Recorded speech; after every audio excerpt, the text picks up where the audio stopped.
student, tadi kita sudah pergi ke pasar dan bahan-bahan sudah ada di keranjang. Hari ini saya akan membagikan tips kepada Anda semua bagaimana cara menyimpan bahan-bahan yang datang dari pasar agar rapi, higienis, dan juga tahan lama. Barang-barang yang datang dari pasar itu kita tidak tahu higienitasnya bagaimana. Tentunya sudah terkontaminasi dengan beberapa bakteri yang ada di pasar. Hari ini saya akan membagikan tips bagaimana cara membersihkannya dan juga menyimpannya ke dalam kontainer. Sebelum itu, saya akan ganti baju terlebih dahulu. Nah, saya sudah ganti baju. Sekarang kita akan memprepare atau kita akan mulai membersihkan bahan-bahan yang datang dari pasar. Tadi kita sudah membeli ikan, seafood, seperti udang, kemudian ada rempah-rempah, dan juga sayur-sayuran. Yang pertama perlu kita prepare adalah kontainernya, atau box, atau tempat, atau wadah di mana bahan-bahan tadi untuk disimpan ke dalam kulkas. Tips pertama untuk membersihkan sayur, tentunya kita harus mencucinya terlebih dahulu dengan menggunakan air yang bersih.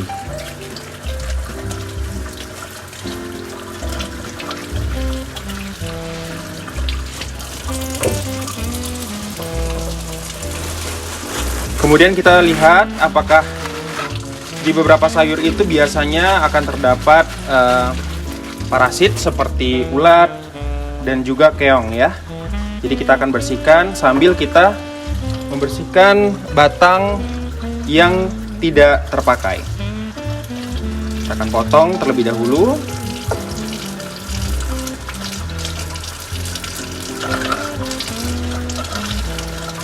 Kemudian kita lihat apakah di dalam brokoli ini terdapat parasit yang tertinggal. Biasanya dia suka berada di bagian belakang brokoli.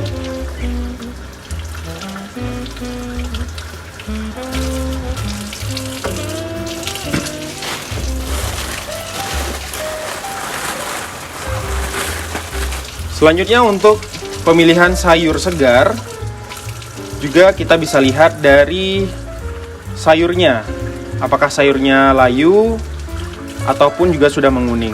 Kalau menguning berarti tandanya sayurnya sudah lama, ataupun juga bisa berarti berada di luar ruangan lebih dari 4 jam. Untuk membersihkan udang, di sini saya ada udang, ya. Nah, udang ini juga sangat rentan sekali, karena udang yang datang dari pasar sebaiknya harus kita langsung bersihkan, karena dia akan menimbulkan bau yang tidak sedap ya. Jadi kita harus cuci terlebih dahulu di air yang mengalir. Dan juga sama seperti ikan, di sini saya ada ikan sungai. Ya, ada ikan sungai di sini. Jadi kita akan bersihkan. Kalau ikannya besar ya, kita boleh buang insang dan juga perutnya. Tapi di sini karena ikannya kecil ya, karena ikan sungai, jadi kita tidak perlu buang insang. Tapi nanti kita akan gunting beberapa sirip dan juga ekor yang tidak dipergunakan. Tadi kita juga sudah beli beberapa bahan lainnya seperti telur, kemudian juga rempah-rempah ya. Dan juga ada cabai merah serta bawang merah dan bawang putih. Tapi sebelum itu kita harus mempersiapkan kontainer terlebih dahulu.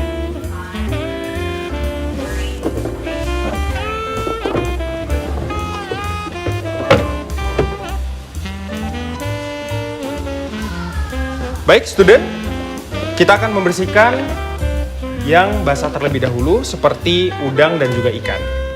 Nah, untuk tips yang kedua, kita akan membersihkan kumis udang dan juga sirip ikan yang tidak perlu.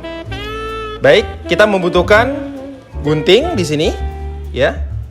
Kita akan gunting kumisnya dan juga di sini ada tanduk ya, dibilangnya tanduk udang yang tajam. Kita akan bersihkan.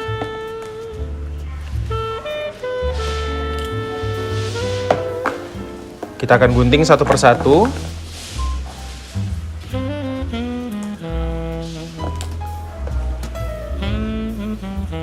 Tentunya udang ini memang enak untuk dibuat apa aja. Jadi kita membersihkannya tidak perlu membuang kulitnya. Karena pada dasarnya nanti kita ingin mengolahnya dengan berbagai macam bentuk dan juga rasa ya. Selanjutnya di sini ada ikan.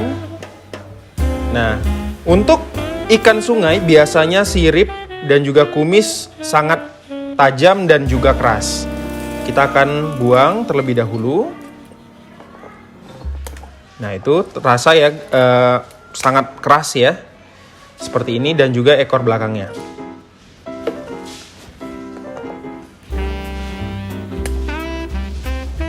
Kita akan gunting kumisnya.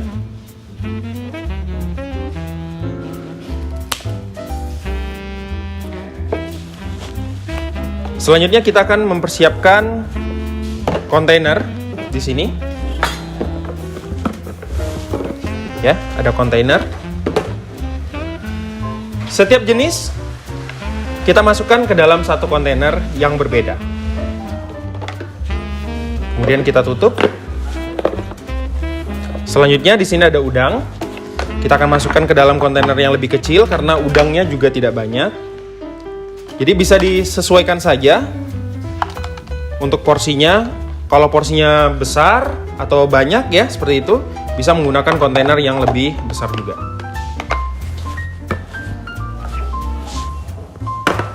Oke, untuk selanjutnya sebelum kita membersihkan sayur, tentunya kita tidak ingin bahan-bahan terkontaminasi, maka kita harus bersihkan chopping board ya, dan juga peralatan seperti pisau.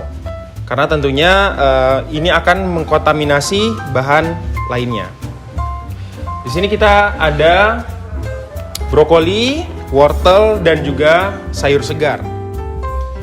Untuk penanganan brokoli seperti ini, tidak perlu dimasukkan ke dalam kontainer, karena pada saat kita masukkan ke dalam kulkas, sebenarnya sayur-sayuran ini sudah terjamin dan tahan lama.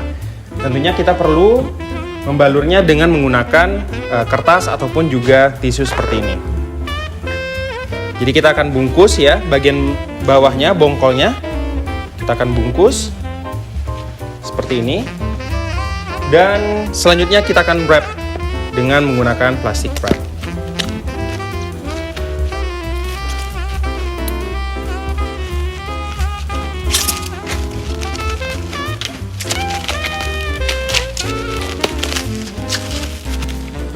Oke, untuk wortel, ya, wortel seperti ini, kita akan bersihkan batangnya, ya.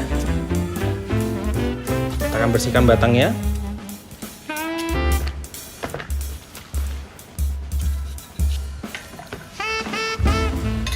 Selanjutnya kita akan wrap dengan menggunakan plastik wrap lagi. Jadi kalau misalnya Anda semua punya wortelnya banyak, boleh dibagi menjadi 2 ataupun 3 bagian ya. Seperti ini.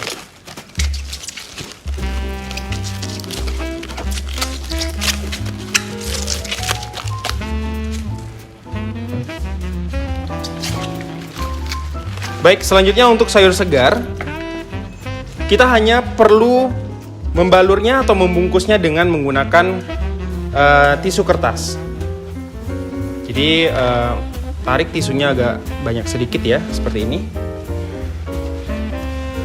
Dan kita tidak perlu bungkus dengan menggunakan plastik wrap, karena apabila dia terbungkus secara keseluruhan, tentunya nanti dia akan menjadi lembab karena banyak mengandung air di dalamnya.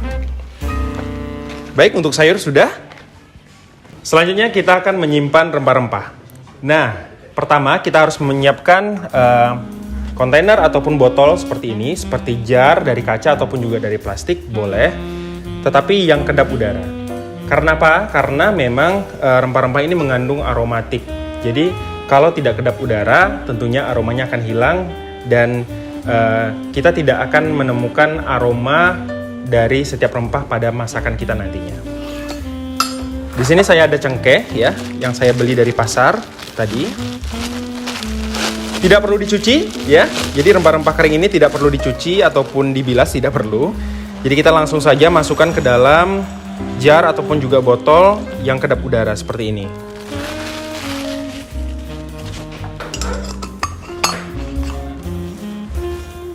Selanjutnya di sini saya ada lada hitam ya, ataupun merica hitam.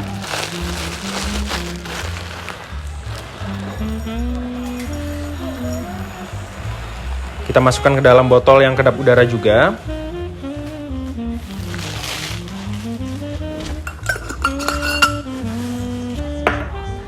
Dan yang terakhir, kita ada ketumbar di sini ya.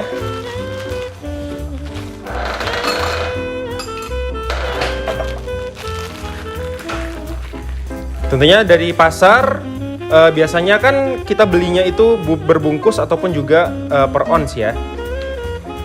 Jadi penting sekali kita harus memindahkannya itu ke dalam jar ataupun kontainer plastik.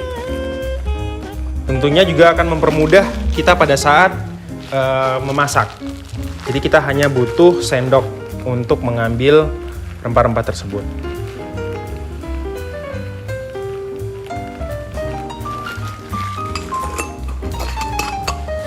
Nah, untuk tips selanjutnya ataupun tips yang keempat, untuk menyimpan rempah-rempah sebaiknya dalam keadaan kering atau ditempatkan di tempat yang kering jauh dari cahaya matahari.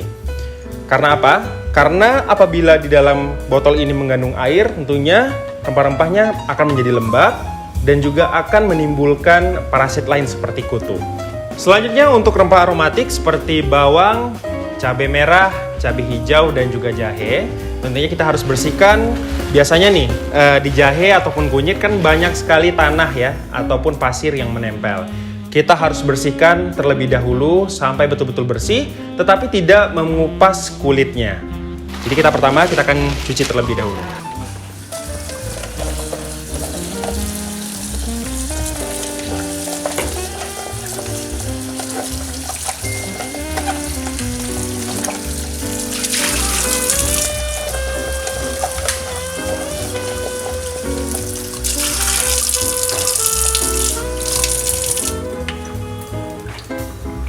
Baik, kita sudah cuci tadi ya, cabai merah dan juga di sini juga ada bawang merah dan bawang putih ya. Tapi tidak dikupas kulitnya, karena kalau dikupas kulitnya tentunya akan mengurangi masa untuk penyimpanan. Nah, selanjutnya kita akan siapkan kontainer di sini. Untuk tips selanjutnya nih buat Anda semua. Untuk menyimpan cabai merah, kemudian bawang merah dan bawang putih, tentunya di dalam kontainer kita harus lapisi dengan tisu ataupun kertas penyerap air ya. Gunanya apa? Agar di dalam kontainer tetap lembab tetapi tidak berair atau tidak basah seperti itu. Pertama kita akan masukkan ke dalam kontainer yaitu bawang putih dan bawang merah.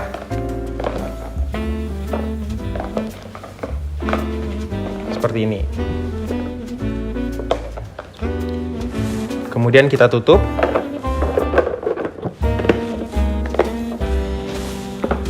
Selanjutnya kita ambil lagi satu kontainer lagi untuk menyimpan cabai merah dan cabai hijau. Untuk jenisnya mungkin bisa dipisahkan ya antara bawang dan juga cabai. Tetapi untuk dari warna tidak berpengaruh ya. Untuk cabai merah tidak masalah dicampur dengan cabai hijau. Tapi kalau Anda di rumah mempunyai kontainer yang lebih besar, boleh dipisahkan antara cabai merah dan juga cabai hijau. Nah, tadi kita sudah mempersiapkan semua bahan-bahan yang datang dari pasar. Dan terakhir ada telur. Mungkin Anda semua berpikir, perlu nggak sih telur itu dicuci terlebih dahulu pada saat sebelum kita menyimpan? Nah, untuk tipsnya, tidak perlu dicuci sama sekali. Karena telur ini pada dasarnya sudah memiliki lapisan untuk penyimpanan ya. Tetapi kita harus simpan ke dalam kulkas. Karena apa? Kalau kita simpan di luar, biasanya akan terkontaminasi dengan udara. Baik, selanjutnya tips yang kelima yaitu memberikan label ataupun nama di setiap kontainer. Baik, student, ini adalah salah satu contoh alat untuk pembuat atau pemberi label pada kontainer kita. Tetapi Anda semua boleh menggunakan stiker ataupun juga kertas, tidak masalah. Gunanya apa? agar setiap bahan yang kita sudah kemas rapi dan juga kita tahu apa nama dari bahan yang ada di dalam setiap kontainer.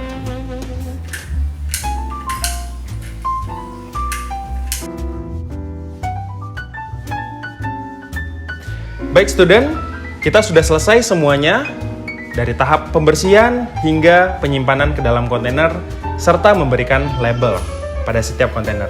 Nah, selanjutnya kita akan simpan ke dalam kulkas semua bahan-bahan yang ada di dalam kontainer ini.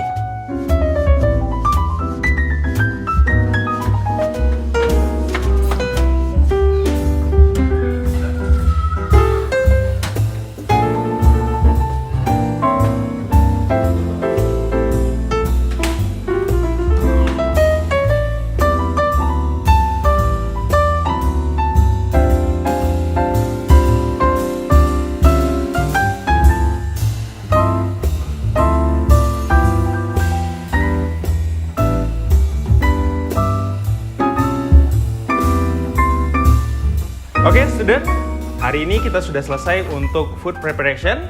Dan jangan lupa untuk subscribe, like, dan komen video ini. Dan bagi kamu yang mau join di Peterselli Academy, jangan lupa untuk follow IG kita di Peterselli Academy. Dan untuk info lebih lanjut silahkan DM ke Instagram. Ciao!